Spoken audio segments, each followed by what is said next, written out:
Hello everybody, it's your girl Adrian from the Marines Fangirl channel. I am here today with another video. For today's video, we're going to be talking about 2019's Joker film. I guess you could say this is going to be a somewhat review or just my thoughts and concerns on this film, on like how much I love it every time I watch it. I'm going to be making two videos today. My second video will be about Breaking Bad. I do still want to talk about why I think that show was so good. I didn't forget. But when it comes to the Joker movie, I absolutely love how they capture mental health and how like mental health back then was not like important like how it is today. Cause I feel like had had Arthur had the right treatment and the right medication, like he would, like if he was taking place in today's world, I don't think, well, you know what? I can't even say that either, because sometimes when you take medication, it makes you more sad, it makes you more miserable. Take it from someone who's been there. You feel me? Because I have places where I feel like I've been off balance, and when I would take the medication, it made me feel like a zombie. So, but in this case scenario in the movie, Arthur would ask for doses, like extra doses for his medication because he hated being miserable, he hated being depressed.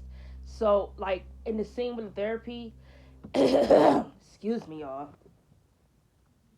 In a scene in the therapy room when he told his therapist that he wondered if she could ask the doctor to basically dose his medication like up, and she told him he's like on 7 different types of medication. Something must be working, and he said that he just doesn't want to feel so bad anymore. What I took out of that comment that he made was that obviously the medication isn't working. He's on 7 different types of medication, and yet he still feels sad, still feels depressed, still feels like he's in this black hole.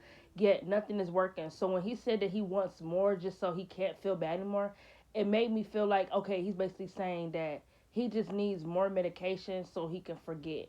Like, I don't want to keep feeling so bad because the medication isn't really working. I don't know. I feel like the Joker movie is just such a really good film. Like, the way it talks about mental health, like, Joaquin Phoenix did such an amazing job playing Arthur Fleck. He did such a good job. Like, and people kind of sleep on him as an actor, and I feel like Joker definitely put him on a map that he is one of the greatest actors out here, and he can do any role you give him. You feel me? Like, he is like a really good actor. I really loved his work in Joker. Like, seeing him in Joker just felt like, damn, he was kind of born for this role. You feel me? Like, there are just actors and actresses who get a role that you feel like they were born to play this person. And like I said, back then you could tell mental health was not something that was taken seriously. You could tell people with conditions was something that people didn't take seriously. Nowadays, you would never see anyone fuck with someone who's blind because they cannot see, and you know they can't see. But when you have a condition that people are not aware of, they make fun of it. Like, people thought he laughed just because it was rude or like things like that. But no, he had a condition of laughing, something he could not control, and because of that, it made people think he was a freak. Like, it really hurts my spirit that people treated him like a freak because he was different. Because people say he was weird. Like, I feel so bad for Arthur. Like, when you watch Joker, I don't see a grown man. I see a broken child. Like, a broken child who really just wanted love and some type of care from someone, and his mother didn't get that to him. His mother is the reason why he was abused. His mother was the reason why he was beaten. His mother is the reason why the boyfriends would beat on him.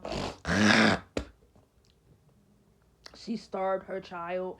And one of the main scenes in the movie that always doesn't make me cry but make me feel some sense of sadness is when Arthur goes through the file of his mother, right? And she said that she never really knew he was being abused because he always was laughing. He was always such a happy little boy. So to me, that made me feel like, okay, she didn't know he was being abused because, well, you know what? I'm not even going to say that she didn't. She knew Arthur was being abused. You feel me? Well, however, how they said it in the second movie, when he made that comment, she definitely knew he was getting abused because she would date boyfriends who abused her and would abuse her son, beat them. But she mistaked her son's pain to Joy, if that makes sense. I'm gonna word it like that because I'm not gonna say she didn't know he was being abused because that's bullshit. She mistaked her son's pain from joy because he had a condition of laughter that he could not control. That would probably bust out in moments where he was getting beaten, and she probably thought they was in there making. She probably thought the boyfriend was in there making him laugh. Honestly, he was in pain. You feel me? Like she had this boy chained up to a water heater. He didn't eat. No wonder why he's so skinny. No wonder why he refuses to eat because as a child he didn't eat. So it's like why eat now when his weight then dropped? It's just crazy. It's so crazy that they like this mother allowed her boyfriends to beat her son and they still put him back in the home where he was harmed. That makes no sense.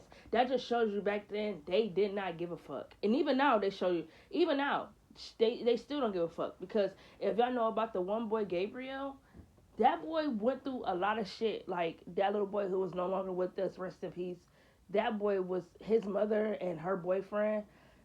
They don't deserve to see light after what they put that little boy through. They don't deserve to see not the sun. They don't deserve to see not when the rain is coming. They don't get to see the snow. They don't get to see nothing. When you read what they did to that boy, if you watch the Netflix show and see what they did to that boy, I didn't watch it because it's just too much of a trigger. I don't want to see anything where a child is getting harmed. It's just something that will fuck up my mental. But I just know what I know because you know from online shit. What they did to that little boy, they should not see time. And to know that he could not be with his uncle because he was a homosexual and they didn't think it was right for homosexuals to raise children is the reason why he was put in that abusive home with his mother. He was fine, he was happy, taken care of when he was with his uncle. He might have been gay, but he knew how to raise he knew how to raise his nephew. They put him in the home with his mother and all hell breaks loose. That little boy loses his life. He was only 8, my nigga. He should still be walking around on this earth, still enjoying air and all types of shit. He should be having a journey. Instead, his life was taken at 8 because his mother hated him. That's crazy as fuck. And CPS didn't do a goddamn thing, just like they didn't do shit with Arthur. They let shit slide. They put them right back in the home where they were getting harmed. They didn't care what these children were saying to them. These horror stories they're telling you about their parents, what they're doing. And yet you put them back in their home. Like in the Joker movie, I always said this. I hated how they always made it seem like Arthur was the villain. Well, honestly, he was justified. I don't condone him taking people's lives, but Arthur was not born a villain. He was made into a villain. Like he said, people really treated him like shit. Really treated him like shit. No one ever reached out. No one ever tried to help him. No one ever tried to include him into anything. Everybody automatically outcast him because he was different and labeled him as a freak, labeled him as a weirdo. He was filled with so much anger. Like, y'all don't understand. He was controlling his anger not to hurt people. That's why you would see him break shit, hit the trash bags, probably hide in the refrigerator. That's one of my favorite scenes in the movie where he found out, excuse me, that the mother lied about, um, I always forget. I'm gonna just say Batman's Bruce Wayne's father because I don't know that nigga name. When he found out that Batman's dad isn't his father, and he was at home just in the darkness, and he went inside the fridge and closed the door. That was some really dark shit. Cause to me, it solidified how alone he is in the world and how spaced out he feels to where he has to isolate himself and be in a cold fridge. Like Joker is really a good ass movie. Like the way it solidifies his mental health, the way it talks about mental health, it's crazy to where he had to imagine being in a relationship with this woman because no, he would never have a girlfriend because people find him weird. Automatically, people label him as a weirdo. It's just crazy. Joker is a really good film. I really, really love it. It's one of my favorite films of all time. I watch this movie all the time. Never get tired of it. I just like the whole movie all around.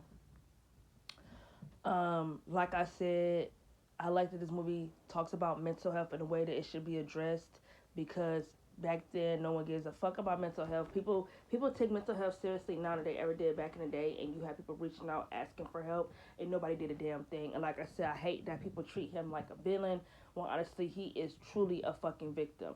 And so I wanted to say I give this movie a 10 out of 10. This is my, I'm not gonna go through every nick and cranny about the Joker film. I just wanted to touch a few things. That's that, because I was watching this movie yesterday and it just went through my head. But please be prepared for today, because I'm gonna be making my Breaking Bad video. Catch y'all next time.